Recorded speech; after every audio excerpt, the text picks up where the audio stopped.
कुछ आदिदैविक और कुछ आध्यात्मिक बिंदुओं पर चर्चा होगी। आदिदैविक, आध्यात्मिक, आदिभौतिक, पूरी सत्ता में ये तीन भाग है। आदिदैविक है, आदिभौतिक है, आध्यात्मिक है। प्रथम दिन मैंने कहा था कि आदि का अर्थ होता है आधार। आदिदैविक का अर्थ होता है देव जिसका आधार हो, वो आदिदैविक है। भारतवर्ष ही नहीं, पूरे विश्व की पुरानी पुस्तकें वेद हैं और वेदों में जड़ तत्वों को देव कहा गया है। मिट्टी, पानी, आग, हवा, आकाश, चांद, सितारे, सूरज, इनको देव कहा गया। प्रथम देवता तो अग्नि है। अग्नि मेले पुरोहितम यज्ञ से देवम ऋतुजम होतारम रत्न धातमम। ऋग्वेद पहला वेद और बड़ा वेद है और उसका पहला मंत्र यह है, अग्नि मेले पुरोहितम। और अग्नि शब्द से शुरू होता है। गुरु रघुर्द जाति नाम वर्णा नाम ब्राह्मणो गुरु। पीछे बात आई, गुरु रघुर्द जाति नाम, द्विजों के गुरु अग्नि है। तो जड़ प्रकृति को देव कहा गया है। इसीलिए आदिदैविक ताप का अर्थ होता है जड़ प्रकृति से मिला हुआ कष्ट। भूचाल से, सूखा से, बाढ़ से, बृहद आग लग गई, बहुत लोगों का मकान जल गया, पेड़ ऊपर गिर पड़ा, मकान ऊपर गिर पड़ा, कष्ट हुआ या मृत्यु हुई, ये सबको आदिदैविक ताप कहते हैं। सहज में दैवी ताप कह देते हैं। पूरा शब्द है आदिदैविक ताप। दैवी ताप, दैवी प्रकोप भी कहा जाता है। बाढ़ आई, बहुत गांव बह गए, तो दैवी प्रकोप। उसमें प्रकोप नहीं है और कृपा भी नहीं। कल इसकी चर्चा हुई थी कि धरती और आकाश, धरती और स्वर्ग, धरती और आकाश एक बात है। ये सदैव नहीं है, इनमें दया नहीं है, कोप भी नहीं है। जो दया करता वो कोप करता, जो कोप करता वो दया करता है। इनमें सहजता है। गोस्वामी जी ने भी कहा, गगन, समीर, अनल, जल, धरणी, नाथ सहज, इनकर जड़ करणी। ये तत्वों की जो करणी है, ये सहज है, जड़ करणी है। इनको कोई ज्ञान नहीं, लेकिन इनको देव कहा गया है। और वैदिक ऋषि उनको सचेतन जैसा मान करके उनसे प्रार्थना किए और उनसे भोग मोक्ष चाहे। ये प्रक्रिया रही है। आगे चल करके विचार बदलता गया और ये हुआ, ये सब जड़ हैं। ब्रह्म, अग्नि को कहा गया पहली बार, बृहत्वाद ब्रह्म। जो बढ़े वो ब्रह्म। आग जलाओ थोड़ी बढ़ जाती है। बड़ा को ब्रह्म कहते हैं, बढ़ने वाले को ब्रह्म कहते हैं। इसलिए अग्नि को ब्रह्म कहा और अग्नि में हवन करने वाले को ब्राह्मण कहा। कोई भी हवन करे वो ब्राह्मण। और जिन मंत्रों को उच्चारण करके हवन किया जाए उन मंत्रों को भी ब्रह्म कहा। तो वेद के मंत्रों को ब्रह्म कहा जाता है और आग को ब्रह्म कहा जाता है और इनका प्रयोग करने वाला ब्राह्मण कहा जाता है। पानी जिससे बरसता है वो जड़ है। आजकल तो ये पढ़ाया जाता है ठीक से। किसी सचैतन्य की प्रेरणा से पानी नहीं बरसता है, लेकिन दैवी कल्पना कुछ ऐसी है, धीरे धीरे इतनी बढ़ी। बहुत देवता को मिटा करके एक देवता ईश्वर माना गया। तो ईश्वर भी नियम है, इसका भी स्थान ऋग्वेद में है।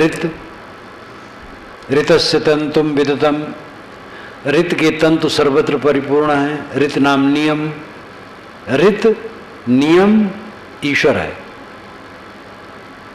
लेकिन ये समझना कठिन, समझाना कठिन। और इसमें बात यह है कि कुल अपने ऊपर आ जाता है। नियम से चलो तो सुखी रहो, और गैर नियम से चलो तो दुखी रहो। तो त्याग संयम की बड़ी झंझट है। इसलिए व्यक्ति ईश्वर की कल्पना कर ली गई। ईश्वर एक व्यक्ति है, और अगर उसका नाम लो, प्रार्थना करो, तो सब सुख दे देगा और सब दुख दूर कर देगा और स्वर्ग मोक्ष सब दे देगा। ये धारणा हुई, और ये धारणा 2500 वर्षों से ज़्यादा हुई, बल्कि उसके पहले कम थी। और इतनी बढ़ती चली गई कि बात बात में व्यक्ति ईश्वर की कल्पना सामने आती गई। नियम ईश्वर लोग भूल गए। प्राकृतिक शक्तियों को देवता मान करके प्रार्थनाएं वेदों में की गई हैं, लेकिन वेदों में ऐसी मार्की की बातें भी हैं कि नियम को देवता भी नहीं हटा सकते।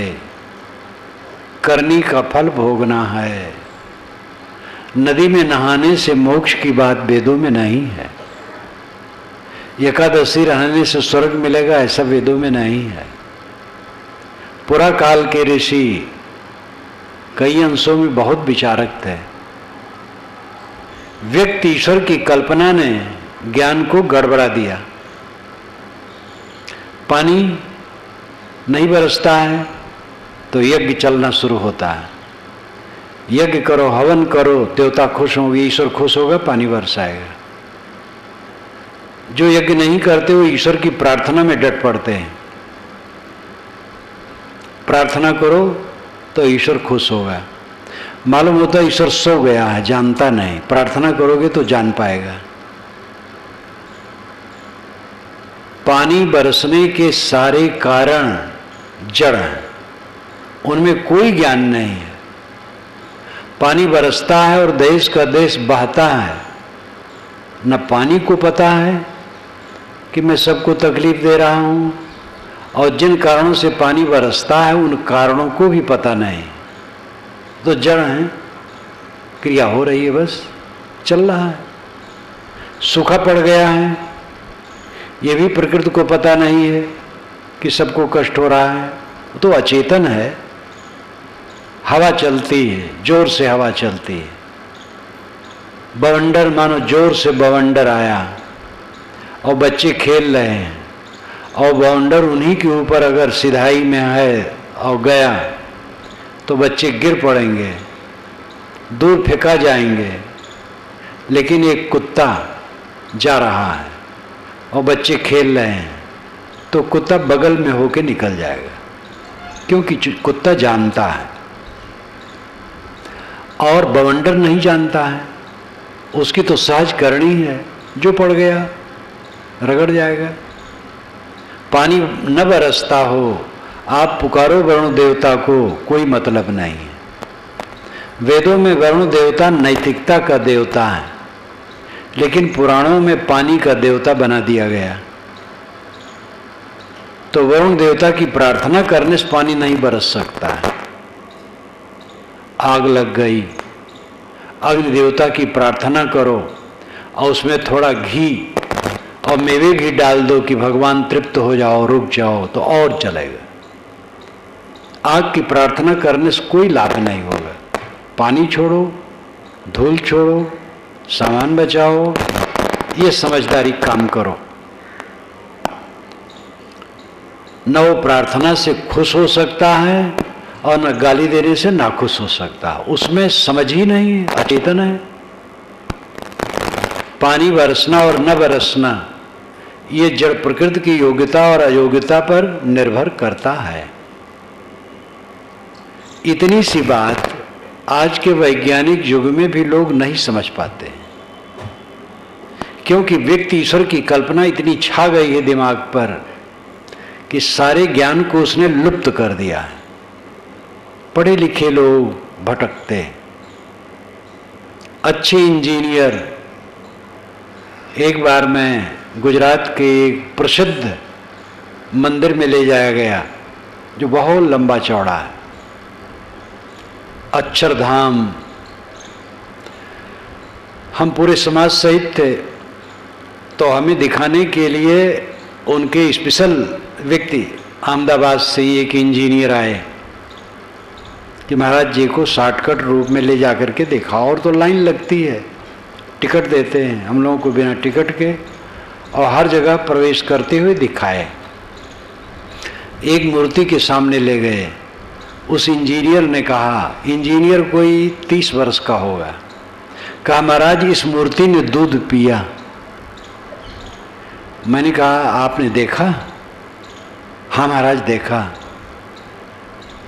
मैंने कहा इंजीनियरिंग का ज्ञान यही है? तो शक पका गया। इंजीनियर है, वस्तु विवेक नहीं है।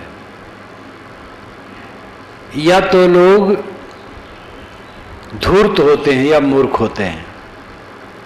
जो भटकने भटकाने वाले हैं धूर्त होते हैं या मूर्ख होते हैं। जो धूर्त होता है वो तो जानता है कि असलियत यह है, लेकिन लोगों को बेवकूफ़ बनाता है। बाकी मूर्ख होते हैं, भूत का प्रचार धूर्त करते हैं और मूर्ख फंसते हैं। झाड़ फूक, जंतर मंतर, ग्रह दशा, लगन मुहूर्त का चक्कर धूर्त और मूर्ख के बीच में चलता है। सारे चमत्कार धूर्त और मूर्ख के बीच में चलते हैं। चमत्कार नाम की कोई चीज है ही नहीं। सब कुछ कारण कार्य व्यवस्था से होता है। कारण कार्य व्यवस्था छोड़ करके कोई संभावना नहीं कुछ हो जाए। जिसको हम चमत्कार मानते हैं, चमत्कार है ही नहीं है। ये महात्माओं और धार्मिकों द्वारा जो चमत्कार होता है वो जालसाजी होती है। एक जादूगर आपके गांव में मोहल्ले में आए और आकाश में हाथ हिला करके सिक्का निकाल दे, तो आप समझेंगे हाथ की सफाई है। वो भी मंत्र पढ़ता है, झूठे झूठ फूंक देता है, बस सिक्का दिखाई देता है। और समय से जादूगर लोग बता देते हैं कि बात की सफाई, हाथ की सफाई, वस्तु की बनावट, दवाई इत्यादि से ये सब हम लोग दिखाते हैं। जो रखे रहते वही दिखा सकते हैं, जो नहीं उसको नहीं दिखा सकते। ईमानदारी से बता देते हैं, लेकिन भेद नहीं बताते। भेद बताने से तो उनका व्यापार चौपट हो जाएगा। जादूगर ईमानदार होता है, लेकिन ये धार्मिक लोग जो चमत्कार की बात करते ईमानदार नहीं होते। ये तो महात्मा है। आकाश में हाथ लहराए, घड़ी आ गई, तो ये कोई जादू नहीं है, उनके मंत्र का बल है। सिक्का बना दिए, सिक्का कोई बनावे सरकार पकड़ करके जेल में डाल देगी। सरकार भी समझती ये बकवास है। कचहरियों के सामने ये सब नाटकबाजी खूब होती है। लोग समझते हैं दिखाने वाले कि कचहरी में आने वाले सब मारे मारे घूमते हैं बेचारे, और मुकदमा लड़ रहे हैं, कांक्षा है कि जीत जाएं, तो वहाँ रिद्धि सिद्धि देने वाले लगे रहते हैं, नोट बनाते हैं और क्या क्या करते हैं। सरकार कुछ नहीं कहती, जज वहीं बैठा है लेकिन कुछ नहीं कहता, समझते झूठ है। आम जनता भटक रही है। आदिदैविक क्षेत्र जड़ प्रकृति का क्षेत्र है, जिसमें चेतना नहीं है। प्रकृति का अपना स्वभाव है। तत्वों का समुच्चय प्रकृति कहलाती है। प्रकृति ही तत्वों का समुच्चय है। उस तत्व का जो समुच्चय है वही प्रकृति है। तत्व मिट्टी, पानी, आग, हवा, आकाश। आकाश शून्य है, आकाश में कोई क्रिया नहीं है, क्योंकि आकाश द्रव्य नहीं है। अणु नहीं है, परमाणु नहीं है, इसलिए वह निष्क्रिय और शून्य है। मिट्टी, पानी, आग, हवा परमाणु वाले हैं, इनमें क्रिया है और क्रियाओं से नाना पदार्थ बनते और मिटते हैं। इन चारों का समुच्चय प्रकृति कहलाती है। वैज्ञानिक लोग 100 से अधिक तत्व कहते हैं, उनका अपना ढंग है, लेकिन वे भी ठोस, तरल, वायव्य और अतिवायव्य, ये चार में सबको विभाजित करते हैं और कहते हैं ये सब का समुच्चय प्रकृति है। प्रकृति जिसमें विकृति है, परिवर्तन है। आत्मा प्रकृति नहीं है, उसमें विकृति नहीं, वो शुद्ध चेतन है। वो प्रकृति का दृष्टा है, वो प्रकृति से अलग है। जड़ प्रकृति निरंतर क्रियाशील है, उसकी योग्यता से पानी बरसता है, अयोग्यता से नहीं बरसता है। भूचाल आ जाती है समय से। भूचाल का कारण क्या है? पुराण कहते हैं कि शेष जी अपने फण पर पृथ्वी को रखे हैं। शेष जी, शेष सांप हैं, वह अपने फण पर पृथ्वी को रखे हैं। जब एक फण दुखने लगता है, काफी दिन रखे रखे, तो दूसरे फण पर जब करते हैं, सरकाते हैं, तो पृथ्वी में भूचाल आ जाता है। ऐसे ही पुराण है जिसमें लिखा है कि पाताल में परियां जब जोर से नाचती हैं तब भूचाल आ जाता है। ऐसा भी लिखा है कि नादिया बैल अपनी सींग पर पृथ्वी को रखे है, जब एक सींग से दूसरे पर बदलता है तब भूचाल आ जाता है। ये सब बकवास। नादिया बैल के सिर पर, सींग पर पृथ्वी है, तो नादिया बैल किस पर है? शेष पर पृथ्वी है, तो शेष कहाँ है? आज तो बच्चे भी समझते हैं कि पृथ्वी अपनी शक्ति से निरंतर गतिशील है आकाश में।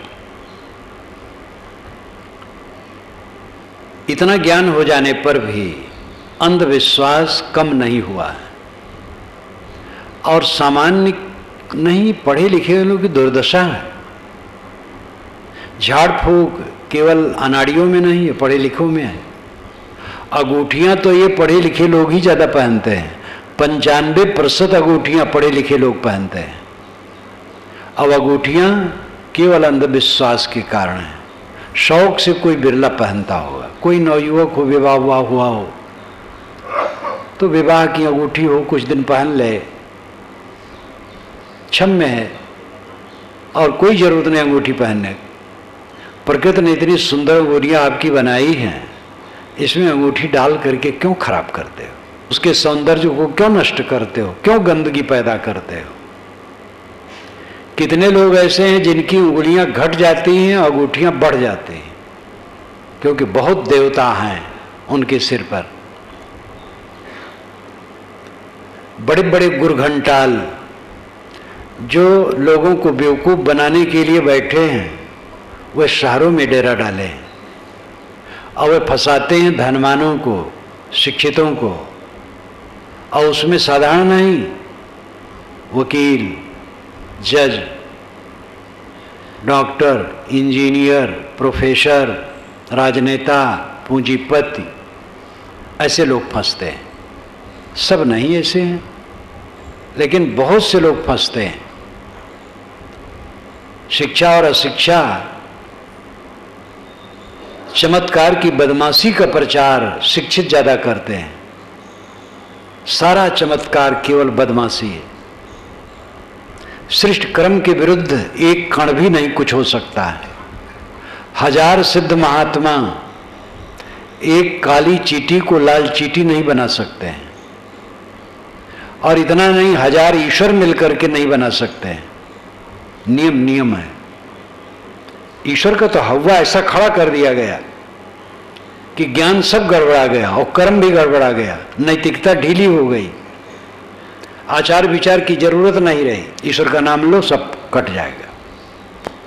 ईश्वर विश्वव्यापी नियम है। नाम नहीं लेना है, काम करना है। नाम ओम लेना साधारण बात है, नाम लो, कोई बुरा नहीं है। जो नाम आपको पसंद हो, जो मंत्र पसंद हो, जपो, काम करो। व्यक्ति ईश्वर नहीं, नियम ईश्वर है। ये बात जब समझ में आ जाती है तो ये कल्पना खत्म हो जाती है कि पानी कौन बरसाता है। पानी जड़ प्रकृति से बरसता है, उसको ज्ञान ही नहीं मैं बरस रहा हूं, स्वभाव है। योग्यता ठीक हुई बरस रहा है, नहीं योग्यता ठीक हुई नहीं बरस रहा है। पाप बढ़ जाता है तब सूखा पड़ता है, तो दूसरे बरस खूब वर्षा होता तो सबका पुण्य बढ़ गया, और जब सूखा पड़ा तो सबके सब पापी हो गए। जहां बाढ़ आती सब पापी हो गए। ये सब कुछ नहीं, प्रकृति को कोई ज्ञान नहीं है। महात्मा का शरीर आग में पड़े तो आग जला देगी, दुराचारी का पड़े उसको जला देगी। आग को कोई ज्ञान नहीं, महात्मा है दुराचारी है, उसका स्वभाव है। इस बात को समझना सरल है, लेकिन ईश्वर को बचाने की चेष्टा बहुत है। व्यक्ति ईश्वर को बचाए जिलाए रखें, वो बड़ा काम का है। वो बिना कुछ किए सब दे देगा, और है झूठा, कुछ नहीं कोई देने वाला है। आप जो करोगे वही आपको मिलेगा, यही असलियत है। यथा संकल्पो भवत् तत्कर्तुर्भवत्, यत् कर्तुर्भवत् तत्कर्म कुरुते, यत् कर्म कुरुते तदप संपद्यते। ये उपनिषद के ऋषि कहते हैं। यथा संकल्पो भवति, जैसा संकल्प वाला आदमी होता है, यथा संकल्पो भवत् तत्कर्तुर्भवत्, तैसे कर्म करने की इच्छा होती है। यत् कर्तुर्भवत् तत्कर्म कुरुते, जैसे कर्म करने की इच्छा होती है वैसे आदमी कर्म करता है। यत् कर्म कुरुते तदप संपद्यते, जैसे कर्म करता है वैसे फल पाता है, एकदम गणित की तरह। सुर नर मुनि और देवता सात दीप नौ खंड, कहें कबीर सब भोगिया देह धरे को दंड। ये कबीर साहब की घोषणा। अपनो कर्म न मेटो जाई, कर्म का लिखा मिटे धो, कैसे जो जो कूट सिराई।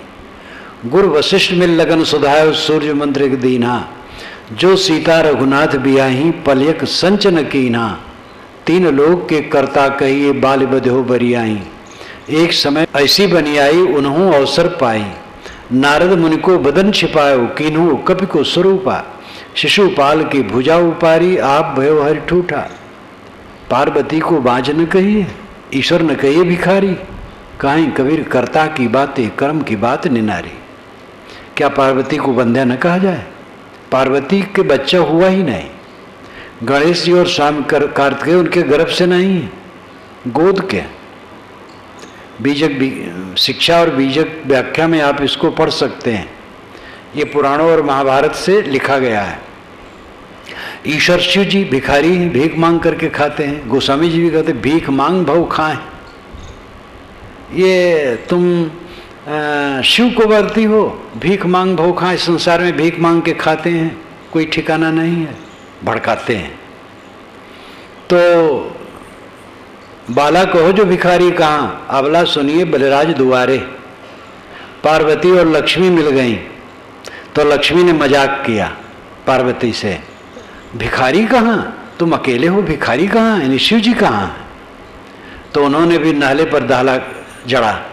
अबला सुनिए बलराज दुआरे, वो बलराजा के यहाँ भीख मांगने गए होंगे, तो विष्णु हैं। तो लक्ष्मी के ऊपर बात आ गई। लक्ष्मी के पति भी भिखारी हुए और पार्वती के पति तो भिखारी हैं ही। तो कर्म का फल भोग पक्का है, और ये जब तक गणता न होगी तब तक नैतिकता बलवान न होगी। व्यक्ति ईश्वर की कल्पना करके आपने बहुत हानि की है।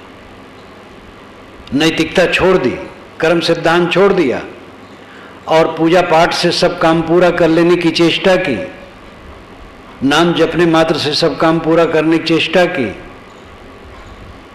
नाम जपने खंडन नहीं, पूजा पाठ का खंडन नहीं, लेकिन कर्म को संभालने की जरूरत है, उसके बिना काम नहीं होगा। व्यक्ति ईश्वर की कल्पना हानिकर है। नियम ईश्वर, उसमें क्षमा नहीं है, और कृपा नहीं है, और क्रोध नहीं। व्यक्ति ईश्वर कंप्यूटर की तरह है, जो करो सो भरो, सामने कर देगा। कंप्यूटर में जो डालोगे वही निकलेगा। इसी प्रकार जो जीवन में कर्म करोगे नियम वही आपको फल देगा, यही तथ्य है। तो दैवी आदि दैविक क्षेत्र जड़ प्रकृति का क्षेत्र है, इस पर ज़्यादा विस्तार से न कहूँगा। दूसरा आदि भौतिक को मैं छोड़ देता हूँ, आदि भौतिक पर फिर समझ चर्चा होगी। आदि भौतिक नाम प्राणी संबंधी, भूत नाम प्राणी। भूत के कई अर्थ हैं। भूत का अर्थ है जड़ तत्व, भूत का अर्थ है सत्य, भूत का अर्थ है बीता हुआ समय, भूत का अर्थ है एकात्मता, आत्मभूत हो गए यानी आत्मलीन हो गए। और भूत का अर्थ है देहधारी प्राणी, और भूत का एक अर्थ है भूत प्रेत, जो बिल्कुल झूठ है। तो भूत का अर्थ है प्राणी, आदि भौतिक क्षेत्र यानी प्राणियों का क्षेत्र, इस पर अभी छोड़ दें। आध्यात्मिक क्षेत्र, आदि दैविक के विषय में थोड़ी चर्चा मैंने की। आध्यात्मिक आत्मा संबंधी, जिस पर मैंने प्रथम दिन कहा था थोड़ा, आत्मा संबंधी। आदि दैविक बोध हो जाने से भटकना बंद हो जाता है, और आध्यात्मिक समाधान हो जाने से क्लेश समाप्त हो जाता है। क्लेश कौन देता है? अहंकार। हमें क्लेश देने वाला कौन है? हमारा अहंकार, हमारी अहंता ममता हमें रुला रही। हम जानबूझ करके विष पी रहे हैं, खंभे से टकराते हैं, फिर टकराते, फिर टकराते, फिर टकराते हैं। शराब पीने वाला क्या करता है? रोज शराब पीता है, रोज नाले में गिरता है। और आदमी समझदार है, पढ़ा लिखा है, अहंकार की गांठ छोड़ता नहीं, तोड़ता नहीं। अहंकार के नाते हम जल रहे हैं, सारा दुख अहंकार में है। साधना है अहंकार का विसर्जन। हंता मां सब ही पड़े, हंता देखे साध, हंता ते न्यारा रहे, गुरुमुख दृष्टि आबाद। सारा संसार अहंकार में पड़ा है। जो अपने अहंकार को देखे और निकाले वो साधु है। कोई भी हो, स्त्री हो, पुरुष हो, गृहस्थ हो, विरक्त हो, जो अपने अहंकार को देखे और निकाले वो साधु है, वही दुख से मुक्त होगा। सारा अहंकार झूठ है। किसका संबंध हमारा है? किस चीज का अहंकार है? कौन सी वस्तु मेरी है? दुनिया का एक कण भी जीव का नहीं है। जीव अकेला है, बीच में आ गया है। परिचित बहुत लोग हो गए हैं, और जितना परिचय हुआ बहुत से परिचय समाप्त हो गए। बचपन से हमारे परिचित सैकड़ों लोग चले गए, नए नए परिचय हुए और उनमें भी बहुत लुप्त हो गए। एक दिन विस्मृत के गर्त में सब डूब जाएगा, सारा परिचय झूठ हो जाएगा। ये कोई गूढ़ वस्तु नहीं है, सरल बात है, कोई भी समझ सकता है। हम समझना नहीं चाहते, अहंकार में पड़े। देह का अहंकार, विद्या का अहंकार, पद का अहंकार, साधु होने का अहंकार, गुरु होने का अहंकार, मठाधीश होने का अहंकार, रुपया पैसा का अहंकार, विद्या का अहंकार। अहंकार क्या कहा जाए? अहंकार पर अहंकार, और सब झूठा। सारी विद्या बुद्धि आधारित है। अभी मस्तिष्क में विकार आ जाए, सब विद्या भूल जाएगी। महापंडित राहुल सांकृत्यायन 33 भाषाओं का ज्ञाता, और दिमाग में विकृति आई, सब विस्मृत हो गया, कुछ भी उसको याद नहीं था। लोग कहते हैं एक भिक्षु धर्म रक्षित जो बनारस के बोधि सभा के कॉलेज के प्रिंसिपल थे, उन्होंने मुझसे बताया, शायद ये 71-72 की बात होगी। उन्होंने कहा अगर वे जीवित हो जाते और रह जाते, स्वस्थ हो जाते, तो फिर से उनको कखा पढ़ाना पड़ता, जो 33 भाषाओं का ज्ञाता था। जैसे संस्कृत का धारा प्रवाह वैसे अरबी का, तिब्बती, चीनी, रूसी, इंग्लिश में तो पंडितता है, नेपाली और सिंगल भाषा, 33 भाषाओं का ज्ञाता था। लेकिन बच्चा जैसा हो गया था। जब दिल्ली में एक मित्र उससे मिलने गया, बीमारी हालत में चल रहा था, तो हाथ पकड़ करके कांपते हुए खड़ा हुआ और कहा, मैं क्या पढ़ा लिखा आदमी हूं? क्या अहंकार है। शरीर तो निरंतर गल रहा है, जवानी का अहंकार बुढ़ापा में खो जाता है। बच्चों को हम खिलाते हैं और पूरा दावा रखते हैं, जब हम बूढ़े होंगे मूंछ फुला के बैठेंगे और बच्चे बहू को इशारा करेंगे, हमारी उंगली पर नाचेंगे। लेकिन जमाना ऐसा आ जाता है कि बच्चे और बहू को डरना पड़ता है, दुम दबा के रहना पड़ता है। कहानी बड़ी रोचक है, आप लोगों से कई बार कहा होगा कि आदमी की उम्र जो 25 वर्ष की हो मनुष्य की है,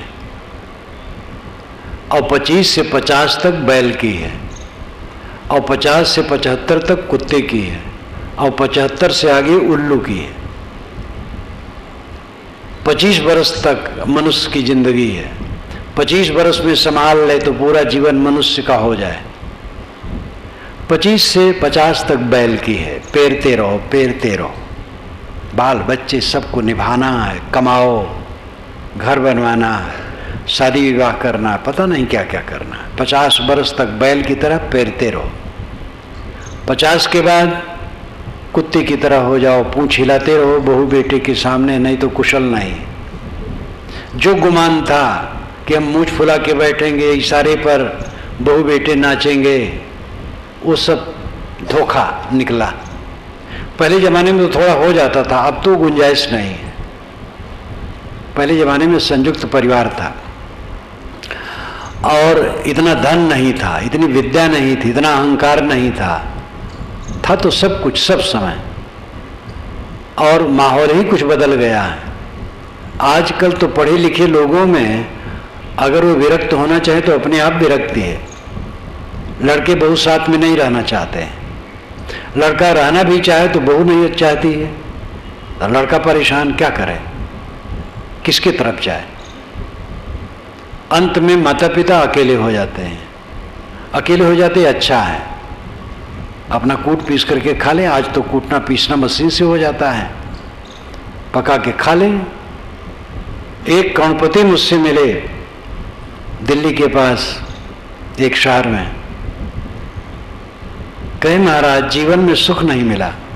75 के रहे होंगे दोनों, उनके 2 लड़के थे, करोड़पति थे सब दोनों लड़के, अलग अलग बिल्डिंगें।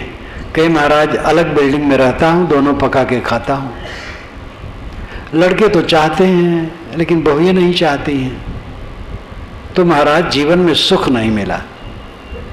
मैंने कहा सुख कहीं है ही नहीं तो आपको मिले कहाँ से? सुख नाम की वस्तु दुनिया में कहीं है। कपड़े हैं, बर्तन है, लोहा है, जहर है, मिट्टी पानी आग हवा है, हीरे सोने चांदी हैं, अन्न है, लेकिन सुख कहीं है? सुख कहीं है ही नहीं तो आपको मिले कैसे? कहे महाराज इस पर सोचा ही नहीं। मैंने कहा जीवन बीत गया 75 वर्ष तक और सुख के पीछे पड़े हैं, उस सुख का पता ही नहीं है कि नहीं है। कितना उल्टा है। तथागत बुद्ध ने मजाक उड़ाया है। भिक्षुओं, मैं जा रहा था और बांस पर बांस बांधते हुए एक व्यक्ति निशानी बना रहा था, 100 हाथ तक बना लिया था। मैंने कहा है कहाँ लगाओगे? उसने कहा है तो नहीं जानता हूँ लेकिन बना रहा हूँ। उन्होंने मजाक उड़ाया था ईश्वर पर। ईश्वर तक पहुँचने की बात, ईश्वर कहाँ है ये तो नहीं जानता हूँ, पहुँचने का प्रयास कर रहा हूँ। अरे पहुँचना नहीं, तुम पहुँचे हो ईश्वर में। ईश्वर आपसे अलग है ही नहीं, आपका अंतरात्मा परमात्मा है। ईश्वर चल के नहीं मिलता, रुक के मिलता है। चल करके भौतिक स्थान मिलता है, लौकिक स्थान मिलता है। पारमार्थिक स्थान, परमात्मा का स्थान रुक करके मिलता है। मन रुके, बस परमात्मा मिल गया। परमात्मा आत्मा है। तो आदमी भाग रहा है बाहर, सुख खोजते खोजते दुख की खाई में गिरना। जवानी का अहंकार बुढ़ापा में चूर्ण होता है, लेकिन चूर्ण कहाँ होता है, खींच होती है। अहंकार मिटे तो बढ़िया, अहंकार मिटता नहीं है, फनफनाता रहता है। खींच होती, बहू पर खींच, बेटे पर खींच, नाती पोते पर खींच, अपने पर खींच, खींचते खींचते आदमी मर जाता है। सब अपना बनाया रोग है, किसी ने नहीं बनाया है। किसी अलग ईश्वर ने हमें दुख नहीं दिया है, किसी अलग देवता ने हमें दुख नहीं दिया है, किसी शैतान ने हमें दुख नहीं दिया है। हमने अपना दुख खुद बनाया है। अहंता ममता जोड़कर चारों तरफ, जहां हमारा अहंकार होगा वहीं चोट लगेगी, जहां हम सुख की कल्पना करेंगे वहीं से दुख आएगा। सीता जी और श्री राम दोनों स्वर्ण मृग में सुख की कल्पना किए और तुरंत ही दोनों को रोना पड़ा। सीता रावण के बस में पड़ी रोती रही और राम बन बन रोते रहे। इतने बड़े पुरुष, असंभवे हेममयस जंतोष तथापि रामो लुलभे मृगाय प्रायः समासन्न पराभवानाम धियो विपर्यस ततरा भवन्ति। ये महाभारतकार कहते हैं। सोने का मृग होना असंभव है, फिर भी सीताराम जैसे महापुरुष और देवी भटक जाएं। जो राम राज्य को तृण के समान त्याग दिए, वे सोने के मृग को नहीं समझ सके कि सोने के मृग नहीं होता है, भूल गए। लक्ष्मण ने जगाया तो भी नहीं जगे, तो फल हुआ रोना। तब लोग कहते हैं लीला करते हैं। पहले जब कथा लिखी गई है राम कथा, तब एक राजपुरुष के रूप में, एक महापुरुष, राजपुरुष, योग्य पुरुष, पुरुष सिंह, नरव्याघ्र, पुरुषोत्तम, ये सब शब्द कहा गया है। और फिर एक मनुष्य हैं तो रोते हैं, धोते हैं, ये सब चलता है। अब कवियों ने ज्यादा रुलाया है, क्योंकि किसी की पत्नी खो जाए तो वह रो सकता है, रोना बुरा नहीं। आदमी से पूछ सकता है कि हमारी पत्नी इधर कहीं देखे हो। पेड़ पौधों से कैसे पूछेगा, जानवरों से कैसे पूछेगा। लेकिन वाल्मीकि रामायण में और गोस्वामी जी के रामायण में भी राम पेड़ पौधों और पशुओं से पूछते हैं। वो ऐसा कभी नहीं पूछ सकते। आपकी पत्नी खो जाए तो क्या आप जानवरों से पूछेंगे, वो पेड़ पौधों से पूछेंगे कहाँ गई है? तो आपसे कम अकल थी उनके पास, यही समझ लो।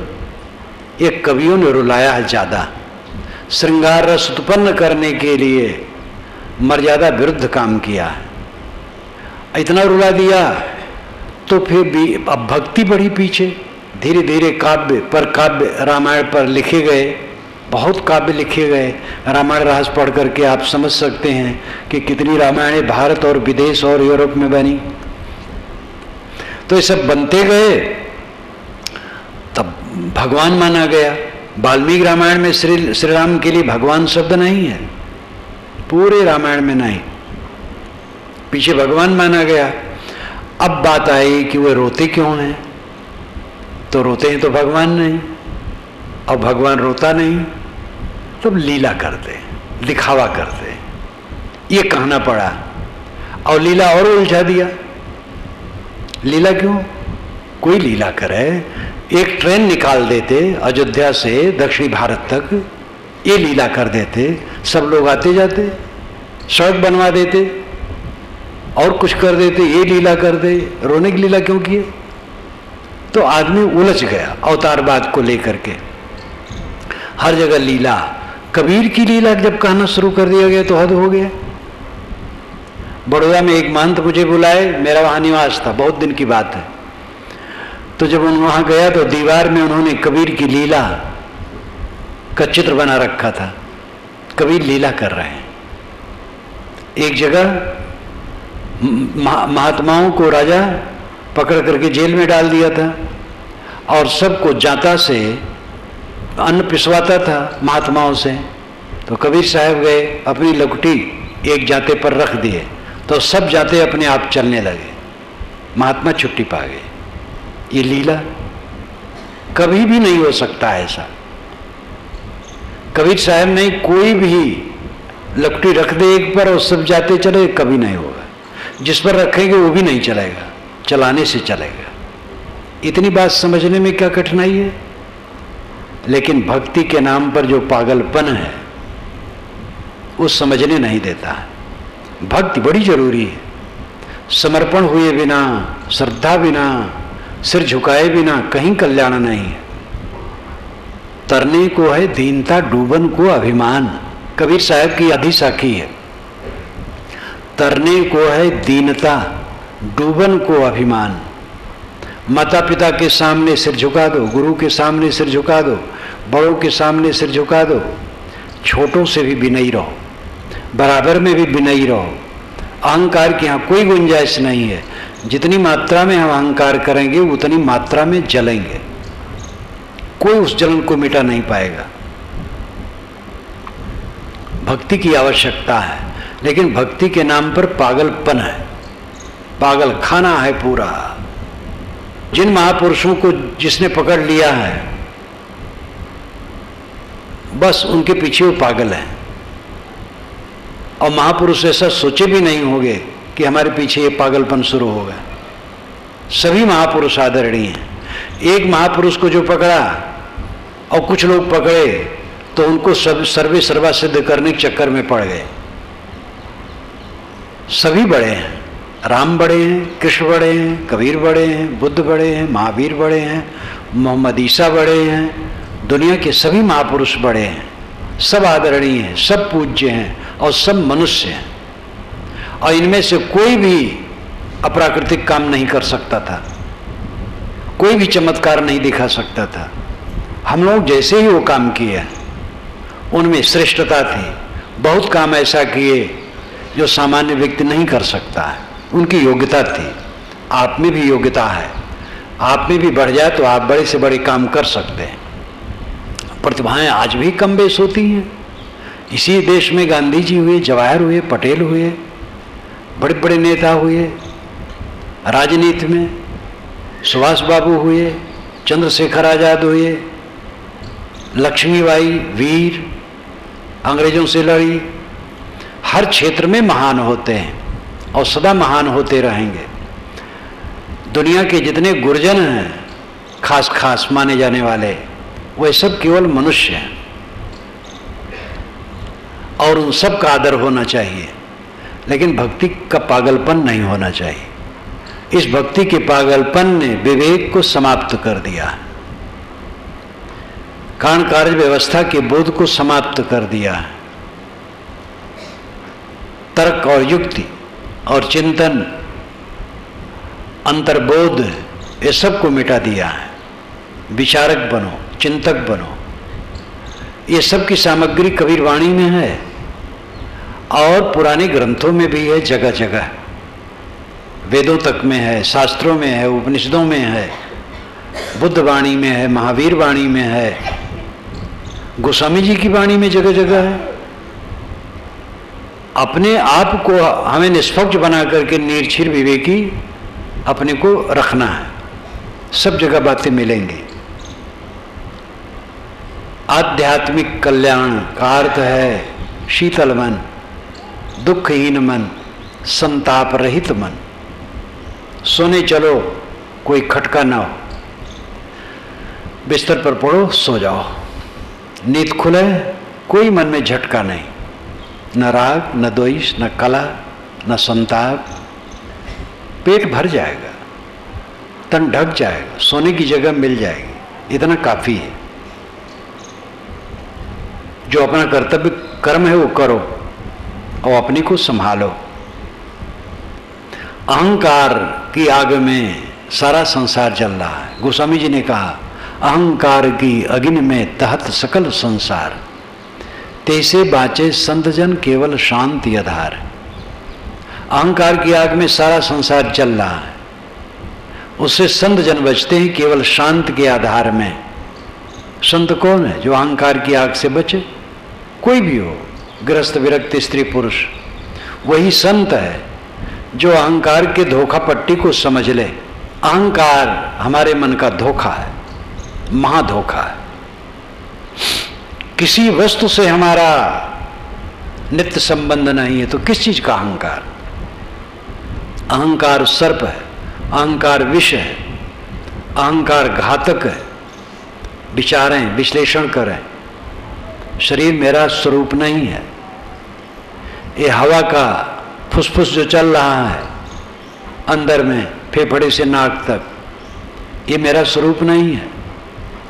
ये संकल्प विकल्प का समुच्चय मेरा स्वरूप नहीं है। ये बुद्धि का प्रकाश मेरा स्वरूप नहीं है। सुखानुभूत जो होती है वो मेरा स्वरूप नहीं है। अन्न में, प्राण में, मनो में, विज्ञान में, आनंद में, ये सारे कोश मेरे नहीं है। मैं तो शुद्ध चेतन हूँ, एकदम नंगा शुद्ध चेतन, उसमें कुछ भी नहीं है। अपने स्वरूप का स्मरण करो, अपने आत्मा का स्मरण करो, अपने अस्तित्व का स्मरण करो। मोटा मोटी ये देखो कि शरीर के पहले आज का हमारा क्या था, और जब ये शरीर नहीं रहेगा तो क्या रहेगा। ये बीच में शरीर चमक रहा है और बीच में शरीर संबंधी प्राणी पदार्थ परिस्थितियों का झमेला चल रहा है। शरीर खोया, सब गया। न इस शरीर के पहले ये संबंध था, न इस शरीर के बाद ये संबंध रह जाएगा। और संबंध कब टूट जाएगा? बस टूटने वाला है, सब किनारे जा रहे हैं। ज्यों कोरी रेजा बुने, निरा आवे छोर, ऐसा लेखा काल का, दौड़ सके तो दौड़। साहब कहते हैं जुलाहा थान बुनता है, एक एक सूत भरनी का दाहिने बाएं से डालता है। सूत कितना पतला होता है, लेकिन 30-30, 40-40 मीटर का थान बुन जाता है। ज्यों कोरी रेजा बुने, निरा आवे छोर। बुनते बुनते छोर निकट आता चला जाता है। ऐसा लेखा काल का, काल का लेखा ऐसे, दौड़ सके तो दौड़, दौड़ सको तो दौड़ो, अपना बंधन छुड़ाओ। यहाँ कोई आपका नहीं हो, कुछ आपका नहीं। क्यों दुखी हो? किसने क्या कह दिया? सब अब स्वतंत्र हैं, कोई कुछ कह सकता है, सब सह लो, अपना कुछ ऐसा न कहो। साधक वह है जो मन वाणी कर्म से किसी को दुख न दे, और दूसरे द्वारा अगर ऐसा मिले तो उसको सह ले, उसी का बेड़ा पार होगा। अपने अहंकार ममकार को मारे बिना किसी का कल्याण नहीं हो सकता है। आध्यात्मिक कल्याण, आत्मा का कल्याण, अपने आप का कल्याण। कल्याण का अर्थ क्या है? दुखी न होना, सब समय सुखी रहना। आपका इसमें जन्म सिद्ध अधिकार है सब समय सुखी रहने का। समझ गलत है। जिसको पकड़ना चाहिए नहीं पकड़े, जिसको नहीं पकड़ना चाहिए पकड़ लिए। धोखा हो गया जीवन में, धोखा हो गया, समझ जाओ, हट जाओ। रमई काका लखनऊ में अमीनाबाद पार्क में गए, बाजार में एक दुकान पर एक स्त्री का पुतला खड़ा था। कपड़े की दुकान पर पड़ा रहता है स्त्री का पुतला, खूब सुंदर। तो समझे कि कोई स्त्री भाई दुकान का मालिक है। तो रमई काका ने कहा, मैडम नमस्ते। तो लोग हंसने लगे, कहे रमई काका आप इतनी भी अकल नहीं, ये पुतला है। अरे कहे धोखा होएगा, धोखा होएगा। दूसरे दिन गए तो एक स्त्री खड़ी थी, सही स्त्री, वो समझी पुतला है। तो हाथ रख के कंधे पर उसने एक चाटा मारा तो कहा धोखा होएगा। रमई काका अच्छे विद्वान थे, लखनवी भाषा में कविता करते थे मजाक पर, हंसी व्यंग पर। रमई काका प्रसिद्ध थे। और धोखा होएगा, जीवन भर हम धोखा में बिताते हैं। बड़े बुद्धिमान हैं, हमारे समान कोई नहीं है, पैर जमीन में नहीं पड़ता, इतना अहंकार। लेकिन ये सब का चूर होना है। अपने को मिटा करके चूर हुआ तो बेकार हुआ, अहंकार तो मिटेगा ही। जब राम नाम सत्य का समय आएगा क्या अहंकार रह जाएगा? देह रहते रहते अहंकार का विसर्जन हो, देह रहते रहते अपने को मूंज में से सीख निकाल लेने के समान, इमली के छीमे से बीज निकाल लेने के समान अपने आप को, अपने आत्मा को देह और देह संबंधी प्राणी पदार्थों से विवेक द्वारा अलग समझो। सारे अहंकार पर विचारो। ये अहंकार सर्प मारे मेरा कोई सुखी नहीं होगा। आध्यात्मिक कल्याण तभी होगा जब अहंता ममता का विसर्जन होगा। अहम शुद्ध चैतन्य ज्ञान स्वरूपम अजराम अमराम अखंडम अनूपम अहम शुद्ध चैतन्य ज्ञान स्वरूपम अजराहम अमराहम अखंडम अनूपम